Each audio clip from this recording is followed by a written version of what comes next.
বিসমিল্লাহির রহমানির রহিম।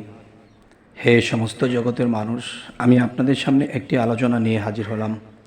সেই আলোচনাটি হলো, মানুষে বিভিন্ন রকম ইবাদত করে যে আমরা যদি পৃথিবীতে যা কিছু করব, যা কিছু আমল করব, যা কিছু আল্লাহর সাধনা করব, এখন দেখা গেছে যদি এই সাধনাগুলো আল্লাহর মনোনীতভাবে না হয়, দেখা গেছে বিভিন্ন ইবাদত বা বিভিন্ন কোনো আলোচনা শুনি কিন্তু আমরা সেই আমলগুলো করার চেষ্টা করি। সে আমলগুলো যখন করার চেষ্টা করি, কিন্তু দেখা যায় যে উদ্দেশ্যে করি, যে দুনিয়াতে যদি আমরা ফল লাভ করতে পারি, দুনিয়াতে যদি আমরা আমার দেহে আমার চেহারার মধ্যে নূর চমকাইতে চেষ্টা করি, যে দুনিয়াতে যদি আমি আলোকিত হই, তাহলে আখেরাতে আমি আলোকিত থাকতে পারবো। এখন আল্লাহর যে ইবাদত করি, সেই ইবাদত কবুল হচ্ছে কি না তাও জানি না, এবং আমাদের ইবাদত আল্লাহ গ্রহণ করছে কি না তাও জানি না। অন্ধের মতো শুধু করে যাচ্ছি। কিন্তু একটা জিনিস কি, আমরা বিশ্বাসে আছি, আমরা সেই বিশ্বাসে করতে থাকি। কিন্তু দেখা যায় বিশ্বাসে করতে থাকলেও দেখা যায় যে ফলাফল তেমন দেখি না। একটি কথা আল্লাহ বলেছে, দুনিয়াতে যারা আলোকিত, দুনিয়াতে যারা সম্মানী, আখেরাতেও তারা সম্মানী। এখন দেখা যায় আল্লাহর বিভিন্ন ইবাদত ঠিকই করতেছি, কিন্তু মনোবল লাগে না, যে মনে হয় আমার ইবাদত আল্লাহ নিচ্ছে না, মনে হয় মনের মধ্যে একটা দ্বন্দ্ব রেখে সবসময় চলি।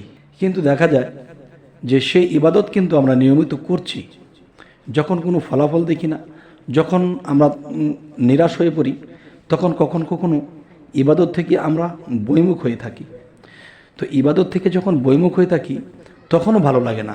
এতদিন করেছি, এখন করতেছি না, যাক ইবাদত করতেছি, আল্লাহকে বিশ্বাস করেছি, রাসূলকে বিশ্বাস করেছি, এখন আমাদের ইবাদত হোক বা না হোক, আমাদেরটা আমরা করে যাই। এ হলো একটা বিষয়। কিন্তু তারপরেও মনের মধ্যে একটা দ্বন্দ্ব কাজ করে, যে আসলে কি আমরা ঠিকভাবে করতে পারছি, বা আল্লাহ কি কবুল করতেছে। মনের মধ্যে এরকম একটা গোলাটে নিয়ে যখন চলি, তখন আল্লাহও কিন্তু আমাদের উপর বেজার হয়, যে দেখো আমাকে ডাকে ঠিকই, কিন্তু আমার উপর তাদের বিশ্বাস হচ্ছে না। আবার কখনো বিশ্বাস আনছে, আবার কখনো আনছে না। এরকম অবস্থাতে যখন আমরা চলতে থাকি, তখন দেখা যায় আমরা ইবাদতের যে একটা সীমানা আছে, সেই সীমানা পর্যন্ত পৌঁছতে পারছি না, আল্লাহও বেজার হয়ে আছে। তো আল্লাহ বলেছে, তোমরা যদি প্রমাণাদি না পাও, তোমার চেহারায় যখন নূর চমকাতে, যেই ইবাদত করতেছো, যেই নূর তোমাদের চেহারার মধ্যে চমকাইতো, সেটা চমকাচ্ছে না। কিন্তু এই দিন দিন নিরাশ হয়ে পড়ছি, কোনো ডালকুল পাচ্ছি না। তখন কিন্তু আল্লাহ আমাদেরকে আগেই জানিয়েছে, দেখো আমি 99টি নাম আমি তোমাদের সামনে উত্তোলন করে ধরে রেখেছি। এখন এই নামগুলো যদি তোমরা জপতে থাকো, তাহলে দেখবা যে তোমার ইবাদতের কি ফলাফল তুমি পাচ্ছ কি পাচ্ছ না, তা তোমরা বুঝতে পারবে আলহামদুলিল্লাহ। তবে সেই নামটি আপনাদের সামনে তুলে ধরব। যেমন প্রত্যেক নামাজের পরে মোনাজাতের আগে আমরা এই নামটি জপনা করব। সেই নামটি হলো ইয়া মাজেদু, ইয়া মাজেদু। এই নামটি যখন আমরা প্রত্যেক নামাজের পরে 111 বার করে, বা 121 বার হতে পারে, 141 বার হতে পারে, এই বেজর করে যখন আমরা নামাজের পরে মোনাজাতের আগে যখন জপনা করব, তখন দেখবেন 41 দিন এটা করে দেখবেন, তখন দেখবেন আল্লাহর ফজলে, আল্লাহর দয়ায় এবং আল্লাহর এই ইয়া মাজেদু নামের গুণে, তখন আপনি দেখতে পাবেন কি, যে আপনার চেহারায় আস্তে আস্তে নূর জাগতেছে। সুবহানাল্লাহ, সুবহানাল্লাহ। কিন্তু আল্লাহর ইবাদত ঠিকই করেছি, আল্লাহ কিন্তু ইবাদত ঠিকই নিচ্ছে। কিন্তু আল্লাহর যে কিছু কিছু নাম আছে, সেই নামগুলো যখন আমরা পাশাপাশি জপনা করব, তখন কি হয় দেখেন, আপনি একটা তরকারি পাক করেছেন, মশলা দেননি, তরকারিটি কিন্তু সুস্বাদু হয়নি। কিংবা আমি মশলা দিয়েছি, কিন্তু তরকারির মধ্যে লবণ দেইনি, তখন কিন্তু দেখা গেছে সেই তরকারিটা আমাদের কাছে সুস্বাদু হয়নি বা খাবার যোগ্য হয়নি। এত দামি দামি জিনিস দিয়ে আমরা পাক করেছি, তারপরও স্বাদ লাগছে না। তখন আমার নিজের কাছে তো স্বাদ লাগে না। যখন আল্লাহর ইবাদতের পাশাপাশি আমরা ইয়া মাজেদু, ইয়া মাজেদু এই নামটি জপনা করব, তখন আল্লাহ সেই ইবাদতকে টেস্ট করে দেবে, স্বাদ করে দেবে। এবং সেই ইবাদত যখন করব তখন পৃথিবীতে বহু খারাপ মিথ্যা প্রবঞ্চনা থেকে আমরা দূরে থাকতে পারবো এবং দিন দিন আমি বিভিন্ন খারাপ থেকে যখন আলাদা হয়ে যাব তখন কি হবে, চেহারার মধ্যে সেই নূর ঝলকাতে থাকবে। সুবহানাল্লাহ, সুবহানাল্লাহ। যখন সেই নূর চমকিতে থাকবে, দুনিয়াতে যদি আমার চেহারার মধ্যে, আমার আত্মার মধ্যে, আমার শরীরের মধ্যে নূর জিনিসটাকে আমরা চমকিয়ে দেখতে পারি এবং এই নূর জাগিয়ে আমরা যেতে পারি, তখন আল্লাহ কি বলেছে, দুনিয়াতে যারা সম্মানী তারা আখেরাতে সম্মানী, দুনিয়াতে যারা আলোকিত তারা আখেরাতে আলোকিত, দুনিয়াতে যারা আমাকে খুশি করে গেল আমি আখেরাতে তাদের প্রতি খুশি থাকব। দুনিয়াতে যারা বিভিন্ন মাকলুকাতের কাছে, বিভিন্ন মানুষের কাছে যখন সম্মান লাভ করে যাবে, তারা আখেরাতের দিন তারা আমার কাছে সম্মানই থাকবে। তবে হে জগতবাসী, এই কথাগুলো কিন্তু আমরা ভাবি কিন্তু করি না, কিন্তু করি বিশ্বাস রাখি না। তবে ইয়া মাজেদু এই নামটি নামাজের পরে মোনাজাতের আগে তো করবই, এছাড়া আমরা যখনই মনে পড়বি তখনই আল্লাহর এই নামটি জপনা করব, ইয়া মাজেদু। তখন কি হবে, আপনার ভিতরে জ্ঞানের আলো হবে, আপনার শরীরে, চোখে, নাকে, মুখে সেই নূর চমকাতে থাকবে।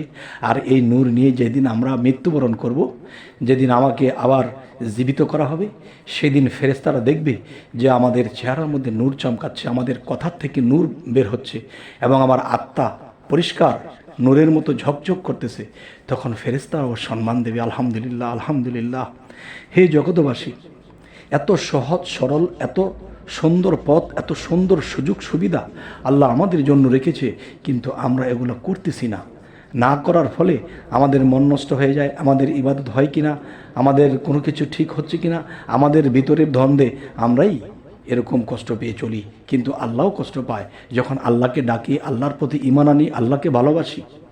তখন কি হয়, তখন আল্লাহ বলে যে আমাকে ভালোবাসে, আমাকে বিশ্বাস করে, তারপরেও তাদের ভিতরে পরিষ্কার না।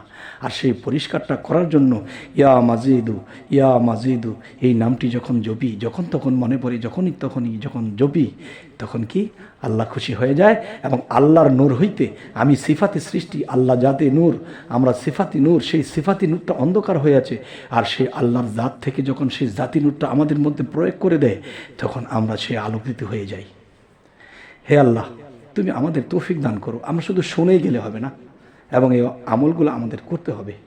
তবে আমাদেরকে হে আল্লাহ তৌফিক দান করো। তবে হে জগতবাসী, আরও একটি কথা পাশাপাশি, আল্লাহকে দেখি না, আল্লাহকে দেখার নসিব সকলের হয় না। তবে আমরা এর পাশাপাশি যদি হযরত মুহাম্মদ সাল্লাল্লাহু আলাইহি সাল্লামের নামে যখন দরুদ পাঠ করব, তখন দ্রুত আল্লাহর কাছে পৌঁছায় যে তারা আমার পাশাপাশি আমার বন্ধুকে স্মরণ করছে, আমার বন্ধুর নামে দুরূদ পড়ছে। আর আল্লাহ তখনই খুশি হয়ে যায় যে আল্লাহর বন্ধু যিনি, আল্লাহর শ্রেষ্ঠ বন্ধু যিনি, তিনিই তো হযরত মুহাম্মদ সাল্লাল্লাহু আলাইহি সাল্লাম। তাকে যদি কেউ সেবা করে, এই সেবাটা আল্লাহ পায়। তাকে যদি কেউ সম্মান করে, এই সম্মানটাও আল্লাহ পায়। তাহলে আমাদের এই জিনিসগুলো যদি আমরা ক্যাপচার করে চলি এবং আল্লাহর 99 নামের দিকে যখন আমরা লক্ষ্য করি, তখন কিন্তু আমরা অবশ্যই আল্লাহ পর্যন্ত পৌঁছে যেতে পারবো ইনশাআল্লাহ। এবং মৃত্যুর আগে এবং মৃত্যুর পরে এবং হাসরে আমাদেরকে সমস্ত ফেরেশতারা নূর চমকিতে দেখবে। তখন এদের হিসাব নিতে যাবে, তাদের সাহসেই কোলাবে না। ওরে বাপরে, এ তো আল্লাহর নূরে নূরান্বিত হয়েছে। সুবহানাল্লাহ, সুবহানাল্লাহ। তবে হে জগতবাসী, আজকের পর থেকে অবশ্যই আমরা এই নামগুলো জপনা করব।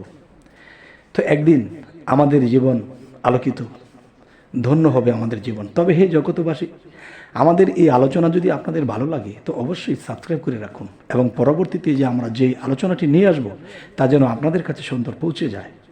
তো সকলেই ভালো থাকবেন। আল্লাহ হাফিজ।